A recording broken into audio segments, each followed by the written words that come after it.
Welcome back to Focus Today, and as always, an honor to have with us our good friend Dr. Richard Land. He's president of the Southern Evangelical Seminary, and you probably get some of his emails that he sends out. He is an incredible writer and a defender of the faith, and he heads up the Southern Evangelical Seminary, which is one of the greatest online seminaries you can go and be a part of. Go to ses.edu.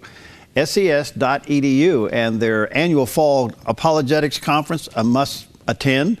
And a lot of those speakers are now available online as well. Dr. Land, good to see you, my friend. How you doing? I'm doing very well. How about you? Oh, doing great. Thanks for your time, sir, on this incredible day. What do you think so far? I don't think anybody knows. I frankly think nobody knows what's going to happen. This is such an atypical election with so little from the past to guide you in how the people are going to vote that I don't think we're going to know until at least 9 or 10 o'clock tonight, which direction the country's going. And even then, there may be some surprises. You've been very outspoken during this election cycle, and it's been very controversial, as you well know. And what do you think has been the response with the faith community? Do they see below the personalities? Do they see the other issues that are at stake here? I think most of them do. Polls show that somewhere between 2/3 and 3/4 of evangelicals, at least white evangelicals, are going to vote for Donald Trump. Many of them are not voting for Donald Trump. They're voting against Hillary Clinton. I saw one Pew survey that said that 75% of Southern Baptists were voting for Donald Trump, but that 2/3 of that 75% said they weren't voting for Donald Trump. They were voting against Hillary Clinton. So is this a hold your nose vote? I think for most people it is. I mean, you know, there are the Trump true believers, and they're very enthusiastic, and there are the Hillary true believers, and they're enthusiastic. But when you've got almost 2/3 of Americans who think that both of these candidates are dishonest and untrustworthy, and they don't think they should be president, I think that the majority of Americans cast their ballot with less enthusiasm than they perhaps ever have before. I know that was certainly true of me. I voted for Mr. Trump last Friday in early voting here in North Carolina. And as I walked out of the voting booth, I thought, you know, I've never cast my ballot with more sadness and with less enthusiasm. You are also a part of the Evangelical Moral Advisory Board to Mr. Trump, and I know that's not an endorsement, but has he listened to that board? Has he paid any attention to that board and its concerns? Well, he certainly has listened. He certainly has paid attention. Whether he has been convinced, sometimes yes, sometimes no, and sometimes we don't know. The first thing that I said to him after I agreed to serve was that one thing he could do that would reassure more evangelicals than anything else that it would be okay to vote for him would be to pick Mike Pence as his vice presidential running mate. I'll give you one conversation that took place with the advisory board and Mr. Trump that I think says volumes.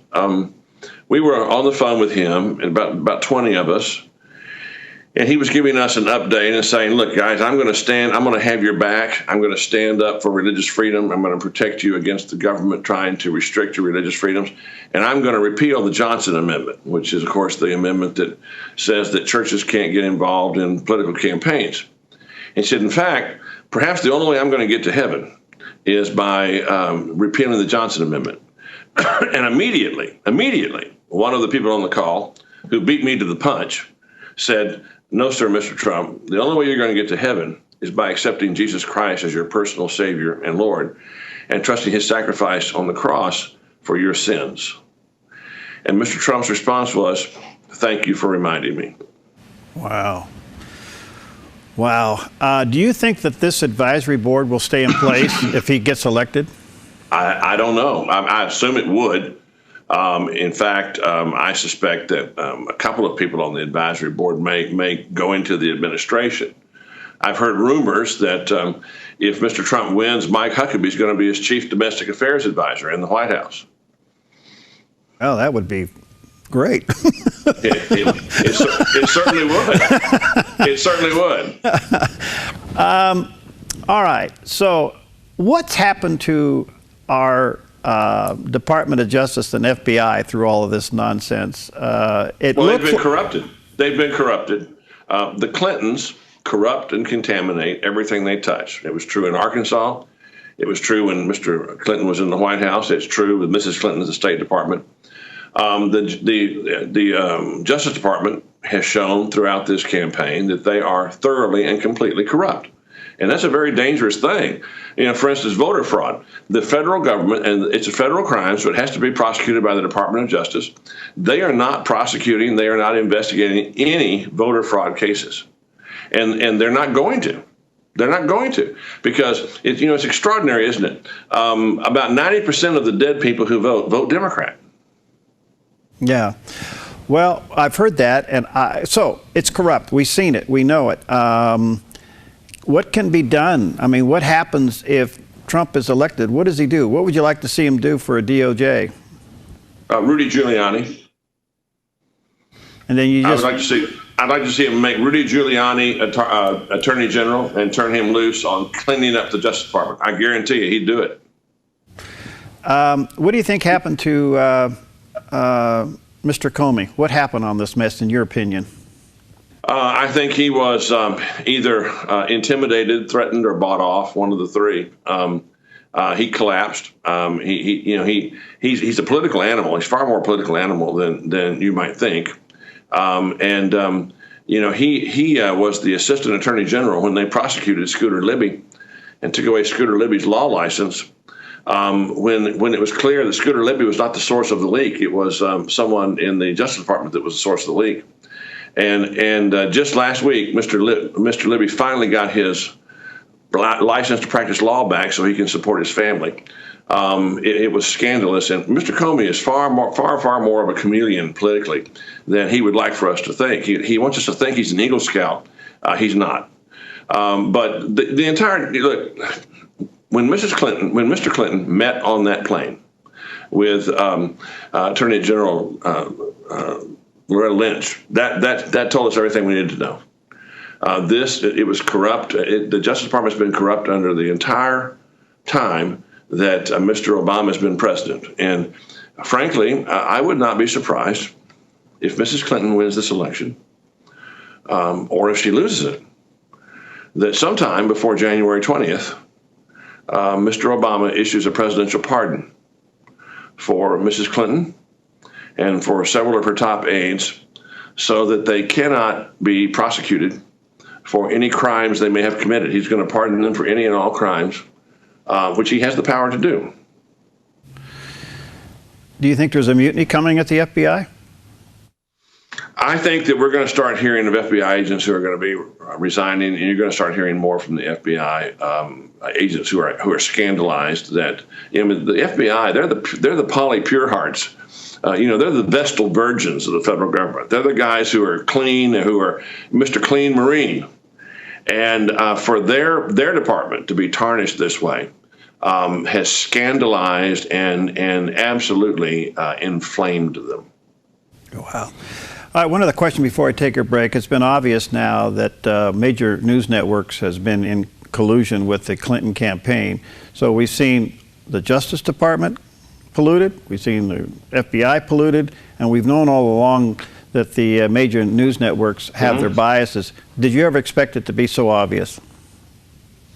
No, but I'm not surprised. I'm disappointed, but I'm not surprised. I mean, after all, the American people now, 6% of the American people have a positive attitude toward the news media. I mean, that's lower than used car salesmen. It's right down there with criminals.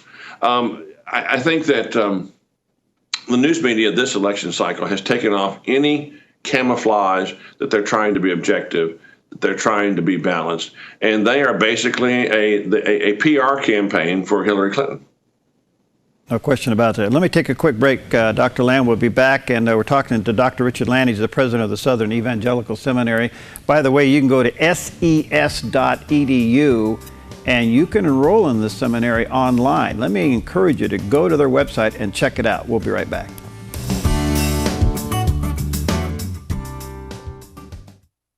I'm Paulina Leiser, producer of Focus Today. Thank you for watching this video, and make sure to check our other videos at theDove.us.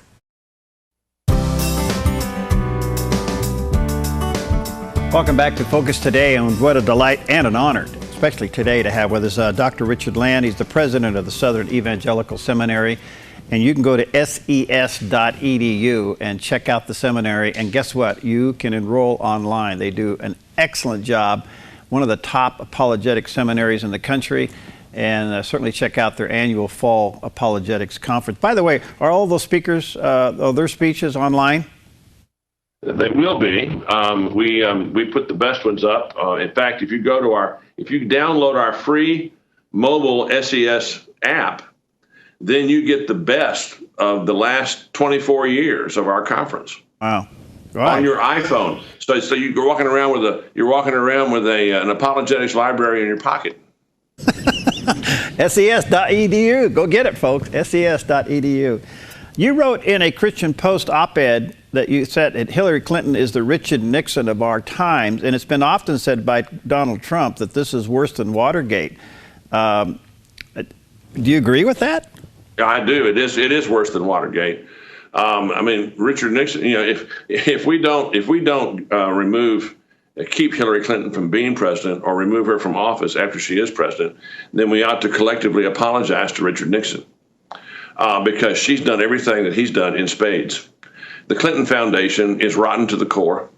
Patrick Cadell, who is a Democrat and was Jimmy Carter's main pollster, said that the largest criminal enterprise to ever attach itself to the federal government, the Clinton Foundation, attached itself to the State Department during Mrs. Clinton's tenure, and if she's elected president, it goes to the White House. And as I quoted from Howard Dean, who said that Watergate was a cancer growing on the Nixon presidency, the Clinton scandals and the Clinton Foundation are a cancer growing on the Clinton candidacy. And if she's elected president, it will continue to metastasize. And I'll make a prediction for you right here and now that unless Mr.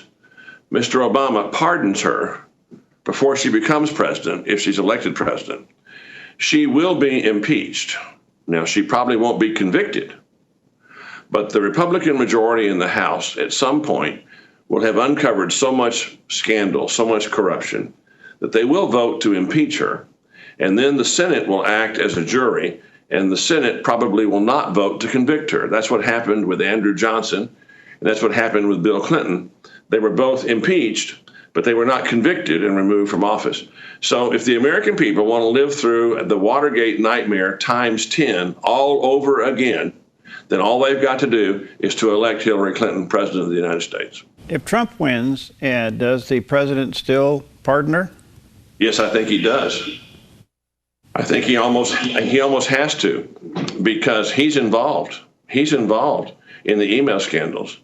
He wrote 18 emails to Mrs. Clinton on her unsecured server that he told the American people that he didn't know about until he read about it in the newspaper. Over a period of 3 years, he sent 18 emails to that unsecured server using an alias to try to hide his identity. That's what WikiLeaks has told us.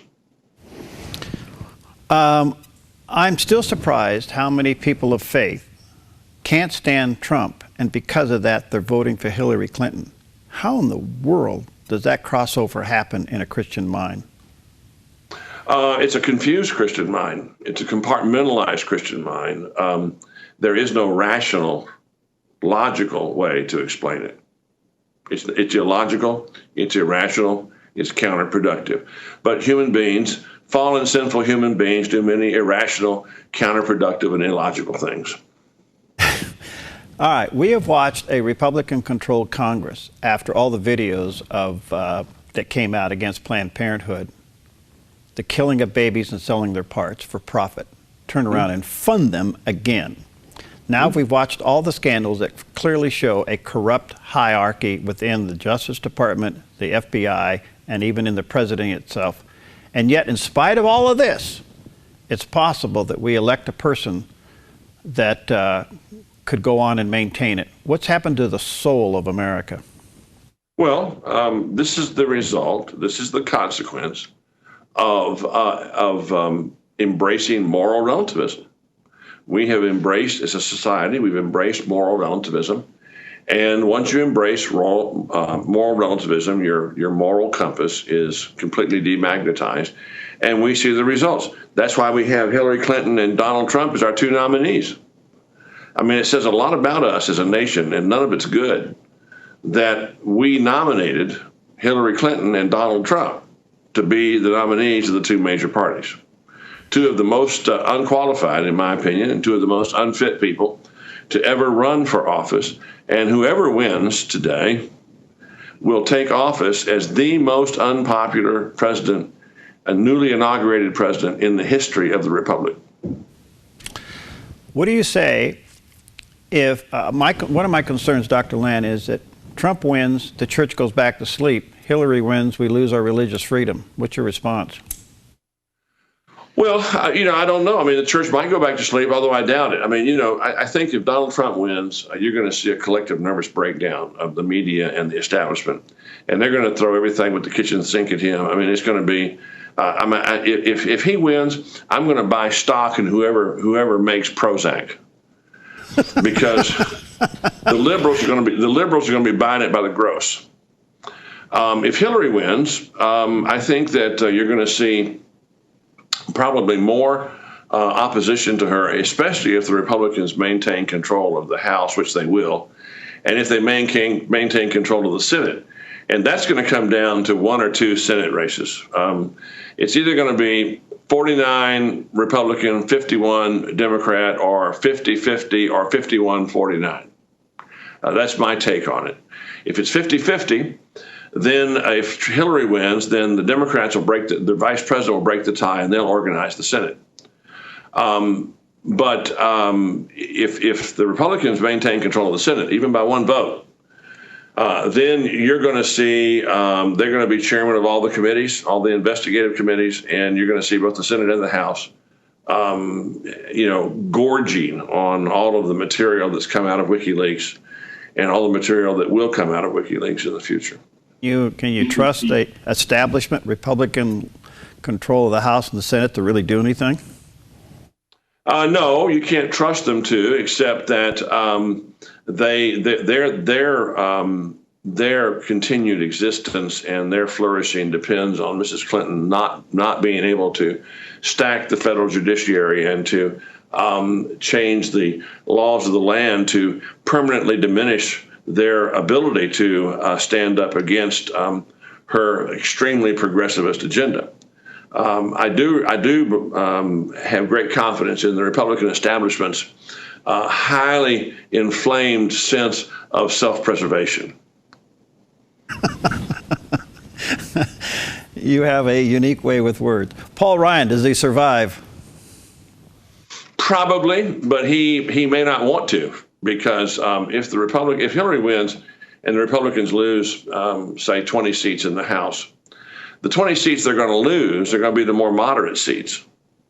And so he'll be left with a diminished majority, and that diminished majority will be increasingly out of step with him, and that they'll be more conservative than he is.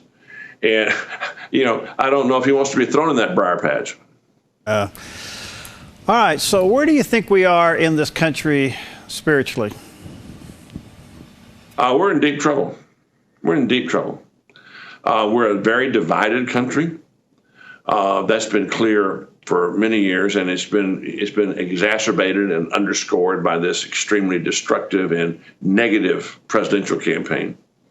And we are increasingly the people who aren't Christian are hostile to Christianity, and so you've got a diminishing number of people who are Christians, and you've got an increasing number of people who aren't, and who aren't even religious or spiritual, and who are hostile to people who are. And Mrs. Clinton is going to do her very best to weaponize our own government against us through judicial rulings and through stacking the judiciary. So as far as I'm concerned, we're in deep trouble. And the only thing that will save us from our country being completely transformed is a great national spiritual awakening. What we've got are two conglomerations of forces that one commentator put this way. He called it the coalition of restoration versus the coalition of transformation. And Mr. Trump is, roughly speaking, heading a coalition of restoration. They want to restore America as it was. And you've got a coalition of transformation. And they want to fundamentally transform the country. As Mr. Obama said when he was running for president, some of us were actually listening. He didn't say he wanted to restore America. He said, I want to remake America. And he's done a superb job. I wish that we had a conservative president that was as committed to his agenda as Mr. Obama has been to his. So what does a spiritual awakening in America look like to you, Dr. Land? Well, it starts with the revival of God's people. All great spiritual movements in the Christian history have started with God's people getting right with God. And that means that we turn away from moral relativism. We have a stronger walk with God. We speak out against the ills in society. I said when the Planned Parenthood thing came about that if we did not defund Planned Parenthood, then it would tell us more about us than we wanted to know. And it has. It has. We're getting, if Mrs. Clinton wins, we have a woman running for president who will be elected, who told the American people in a national debate that she supported a woman's right to choose to kill her unborn baby up until it was fully separated from the mother's body. Partial birth abortion, late-term abortion, killing babies that if you just put them in an incubator would survive and be healthy, vibrant babies. We have a woman that is getting ready to be elected president, maybe, whose OB-GYN in Arkansas, who was, by the way, the leading abortionist in the state of Arkansas, having done over 20,000 abortions, who said that Mrs. Clinton viewed the right to choose as a religious sacrament. Yes. If the American people elect this witch president, they deserve what they get. It's quite a statement. Do you think that Franklin Graham going to all 50 states, holding a prayer meeting on the steps of the Capitol, in some cases the largest gathering in the state's history, goes unrecognized in heaven?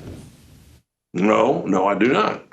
I think that Franklin Graham has been very courageous. I think Franklin Graham has been a prophet to our country.